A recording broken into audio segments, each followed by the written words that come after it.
Okay, so these are my top picks for October, and I've got 6 amazing books. Stay tuned.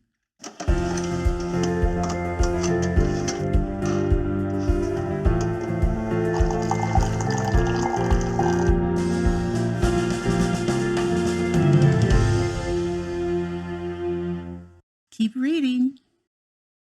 Hi, Terri Gillespie here, and welcome to my October top picks.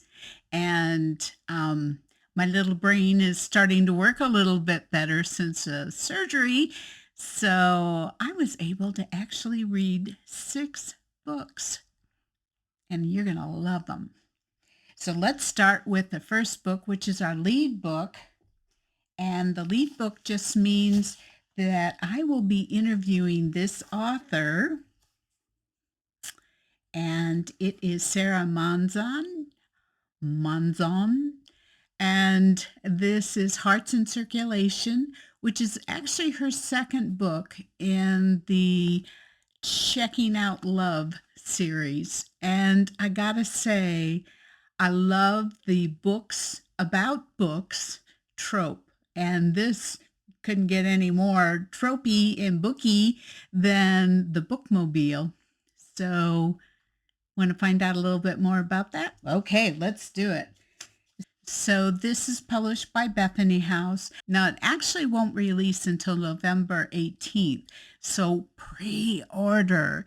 And there are some great deals with the publisher. And if you pre-order through the publisher or anyone, but like I said, the publisher has some pretty good deals. Plus, Sarah will do some fun things too. There's a little contest that she's running as well. Plus, we'll be giving away a copy of it in our Author to Author A2A for November, with that features Sarah as our award-winning best-selling author. So if you're not familiar with Sarah, here's a little bit about her. She is a Carol Award finalist and Selah Award winner. Sarah Monzon is a stay-at-home mom who makes up imaginary friends to have adult conversations with, otherwise known as writing novels. As a Navy chaplain's wife, she resides wherever the military happens to station her family and enjoys exploring the beauty of the world around her. Okay, now here's a little bit about Hearts in Circulation. So, protagonist Haley Holt is drafted into driving Little Creek's bookmobile, which is more of a death trap on wheels than a vehicle of literary delights. Haley white knuckles it toward her first stop, which is Turkey Grove, when the bookmobile breaks down and a rock slide traps her on the other side of the road. With only one bar on her cell, she manages to call the only mechanic within miles. In drives the reclusive mechanic, Levi Redding. He can handle getting the bookmobile running again, but the endless chatter and unsettling touch from the vibrant librarian leaves him overstimulated. When forced proximity leads to a misunderstanding, a note of apology begins an epistolatory friendship, proving that sometimes the happiest of endings aren't contained within the bindings of a book. Is that great? Okay, so let's read the first chapter of Hearts in Circulation. Chapter 1. You cannot be serious, I say, my voice oozing with the subtlety as I take in the heap of metal littering the corner of the library's parking lot. The monstrosity looks like it's in need of a tow truck to take it to its eternal resting place in the junkyard, and not at all like a vehicle primed and ready for its reincarnated life as a new bookmobile. Very cute. All right. So the next book it's a brand new series by Nancy Mehl. Why did I say meal? Am I hungry? I don't know. So this is called Shattered Sanctuary, and it's book one in the Erin Delaney series. Now, this one actually came out, let's see, in March, and the next book in the series is coming out like really soon. I actually have it in my TBR, but I love this book. So, Nancy is one of my go tos for mystery and suspense and thrillers and romance. So, if you aren't familiar with Nancy, here's a little bit about her. Okay. So, Nancy Mehl is the author of more than 50 books, a Parable and ECPA bestseller, and the winner of an ACFW Book of the Year Award, a Carol Award, and the Daphne du Maurier Award. She has also been a finalist for the Christie Award. Nancy writes from her home in Missouri, where she lives with her husband. I would really like to know in Missouri, although she does mention a few places I'm familiar with. So I grew up in St. Louis County. So, how about a little bit about this book? Grappling with the aftermath of a tragic incident that altered her life, ex-police officer and now best-selling mystery author, see another trope, books about books. Author Erin Delaney finds solace in the tranquility of a cabin nestled deep in the Smoky Mountains, but her restful stay is shattered when cries pierce the night, hinting at a lurking presence haunting the woods. When local police chief Adrian Nightingale seeks her help with a carefully arranged murder scene, she is thrust back into the world of crime solving. As they delve into the investigation, Erin's intuition reveals chilling truths about the killer's motives and strategically perfected methods. Okay, so here is a prologue. Woo! This gave me chills. He stood over the rough-hewn wooden coffin, gazing at the face of his mother, the only person who had ever loved him, who had ever understood him. A heavy hand rested on his shoulder. Yes, yes, yes. All right. Next book is by Michelle Griep of Silver and Secrets, and it's actually book 2 in the Time Lost series. And book 1 was actually one of my top picks too last year. So I really have enjoyed this. Being able to, I love anything that has to do with archaeology, but especially when there are treasures involved. It's almost like a treasure hunt. So, Michelle, if you are not familiar with Michelle, she has been writing since she first discovered blank wall space and a Crayola. She is a Christie Award-winning author of historical romances that both intrigue and evoke a smile. She is an Anglophile at heart, and you'll most often find her partaking of a proper cream tea while scheming up her next novel. Okay, so this is historical fiction and historical romance. And it's published by Bethany Publishers. It came out in June, so no trouble ordering it at all. Here's a summary. In 1889 England, Ava Inman is left desperate for funds to care for her blind sister after their father's death. Upon unearthing an ancient silver ring, she reluctantly hires Bram Webb, a Roman archaeology expert and former childhood friend, to excavate the land in pursuit of more relics? Will secrets and guarded hearts threaten their love and tear them apart? All right, Chapter 1. Royston, England, October 1889. The end of Eva's world started with a window she never should have left open. A small neglect, yet 12 years later, one that had accumulated in a leaky roof, a ledger that refused to balance, and a blind sister. Not to mention her dead mother, for Eva wouldn't. She kept that memory locked tightly in a closet.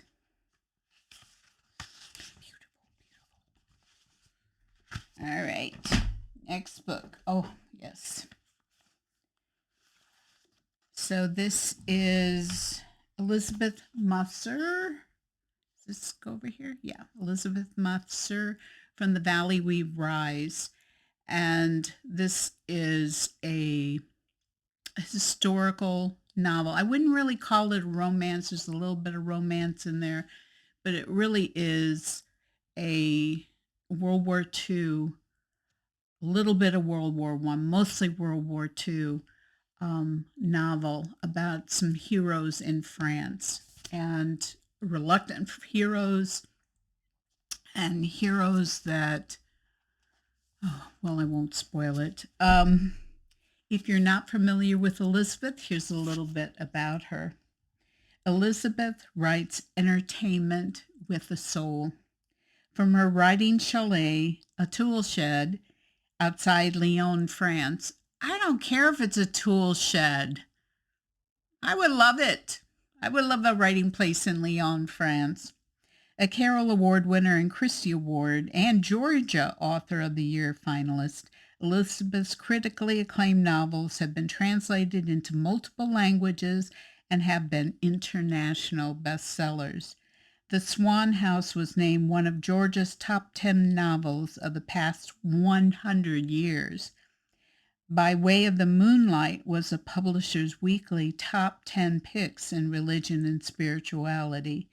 Elizabeth and her husband Paul have worked with the nonprofit One Collective for over 40 years. So she splits her time, I guess, between France and the States. So I'd like to go to France. Apparently, my grandfather lived in France for a while. So, okay, so this is obviously historical fiction. It's published by Bethany House. It came out in June. So obviously you can order it, and I highly recommend it.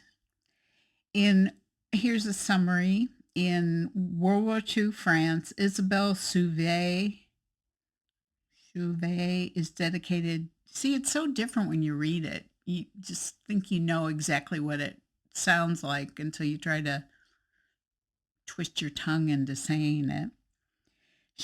Isabelle is dedicated to risking her safety for the protection of Jewish children.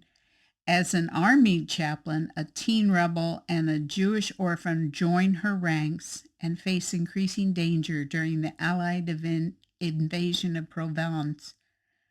These unlikely heroes must first find freedom in their souls before they can rebuild what has been destroyed.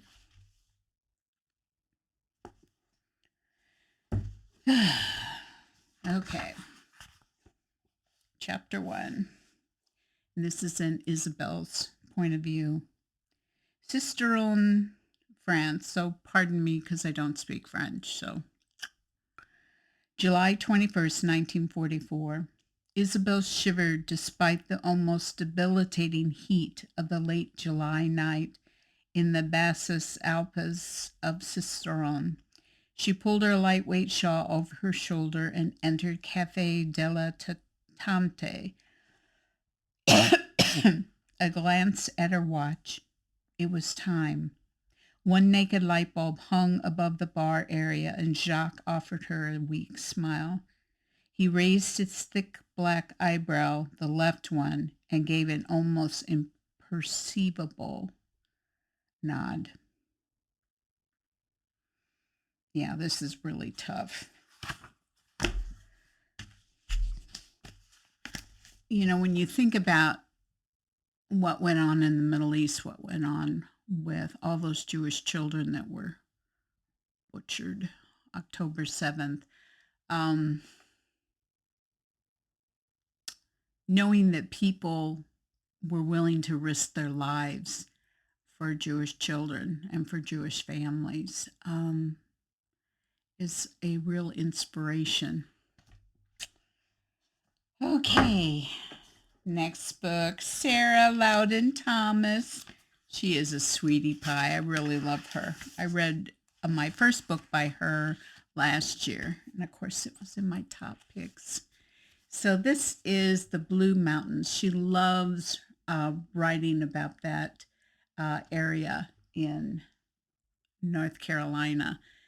So this one we travel a little bit more than just that region, and she always talks about little known aspects of history, and she builds this wonderful story world based on that. Now, if you're not familiar with Sarah and you did not see my other episode, which I will have a link below in the description section with the link to that interview. Sarah Loudin Thomas is the author of numerous acclaimed novels, including The Finder of Forgotten Things, The Right Kind of Fool, winner of the 2021 Selah Book of the Year, and Miracle in a Dry Season, winner of the 2015 INSPI Award. She worked in public relations for Biltmore Estates for 6 years and is now director of the Jan Karen's Mitford Museum, which is really cool. You have to go to her website and check out some of the photos. It's really cool. A native of West Virginia, she and her husband live in Western North Carolina. Okay, so this was published by Bethany House. It came out July 15th, so order it. And it's historical fiction. For 15 years, pianist Hedda Schlegel has pined for her fiancé, Fritz Meyer, who vanished during World War I. When she sees a photo of an American memorial to German POWs with Fritz's name, it sends her on a journey to the U.S., where she uncovers long-buried secrets and risks her life and future as another world war looms. Okay. Chapter 1. Berlin, Germany, November 24th, 1932. Hedda slipped from the frigid air into the warmth of the kitchen and snugged the door shut tight behind her. She closed the deadbolt, opened it, and closed it again, nearly dropping the newspaper beneath her arm. She reached for the lock a third time, but then lowered her hand. No, it wasn't necessary.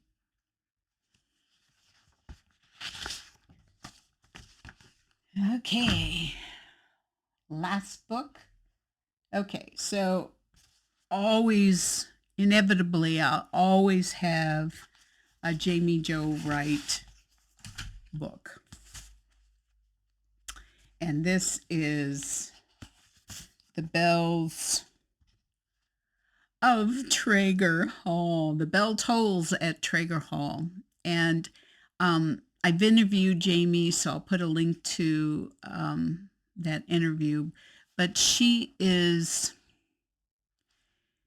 a very unique writer in the Christian world. She can make you scared. She can write you scared with the lights on because you're afraid to turn the lights off. Yet, there's always a reason and a satisfying ending and a beautiful faith journey as well. So I just want to assure you of that. If you're not familiar with Jaime Jo Wright, here's a little bit about her.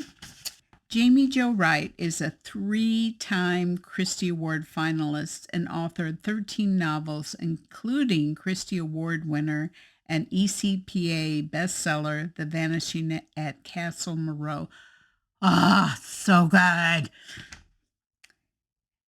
She also won a Christie Award and Daphne Mounier Award winner for The House on Boster Hill, another really good one, and Carol Award winner for The Reckoning at Gossamer Pond, which I think ended up being my very first book that I read of Jamie's. Jamie has also written 2 Publisher Weekly best-selling novellas. She lives in Wisconsin with her family and fabulous felines. Now, I actually got to see one of her kitties. He joined us for the interview, so it was pretty cool. All right. So Jamie always does a dual timeline. So the older timeline, the historical timeline, is usually where the mystery, it might be a murder mystery or missing persons mystery or something like that. And then in the contemporary timeline is where she has a character that has their own issues, yet they're on a search to solve a cold case from that historical timeline. Let's see, this was published by Bethany House, just came out last week, and so order it. So here's a summary, and in 2 timelines. In 1890, the ominous tolling of the bell announces that death has come to TRAEGER Hall, leaving orphaned Waverly Pembroke to piece together the puzzle behind her uncle's and aunt's murders. Bound by the terms of her uncle's eccentric will, Waverly finds herself alone in the manor, shrouded by death and questioning her uncle's paranoid motivations.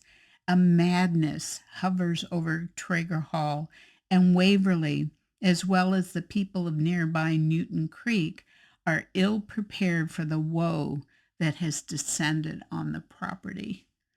In the present day, Newton Creek, the whispers of a curse still cling to the century-old time capsule of TRAEGER Hall.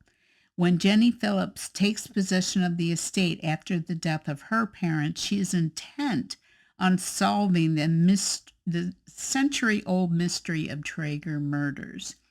Yet a modern cold case suggests that untimely deaths and mysterious occurrences still form the cornerstone of the manor, and as thorny truths surface, Jenny realizes the dark legacy threatens not only the town and the TRAEGER descendants, but also, chillingly, Jenny herself.